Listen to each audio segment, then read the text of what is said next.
ബിസ്മില്ലാഹിർ റഹ്മാനിർ റഹീം. 40 ദിനത്തിൽ 30 തീർക്കേണ്ടതാ, 40 കവിഞ്ഞാൽ യുക്റഹു എന്നുള്ളതാ. തീർക്കുന്ന സമയം തന്നെ നീ തുടങ്ങേണ്ടതാ,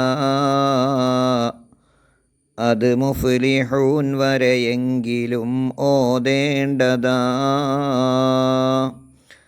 മുസ്ഹഫ് നീ നോക്കാതോതിയാൽ ഫലമായിരം, അത് നോക്കിയോതലിലുണ്ടടോ 2000. ഖുർആൻ മുഴുവനായി ഖത്മ് തീർക്കാൻ ഉദ്ദേശിച്ചാൽ അത് തുടങ്ങി 40 ദിവസത്തിനുള്ളിൽ അത് തീർക്കണം. 40 ദിവസത്തിൽ കൂടുതൽ അതിനെ പിന്തിച്ചു കൊണ്ടുപോകുന്നത് കറാഹത്താണ്. ഖുർആൻ ഖത്മ് ഓതി തീർന്നാൽ ഉടനെ അടുത്തത് തുടങ്ങണം. അടുത്തത് തുടങ്ങി സൂറത്തുൽ ബഖറയിലെ മുഫ്ലിഹൂൻ വരെയെങ്കിലും ഓതിയിട്ടാണ് നിർത്തേണ്ടത്.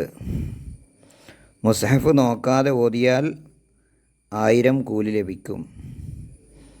എന്നാൽ നോക്കി ഓതിയാൽ അത് നേരെ ഇരട്ടിയായി 2000 അത്രയും പ്രതിഫലം ലഭിക്കും എന്നാണ് കിതാബുകളിൽ പറയുന്നത്.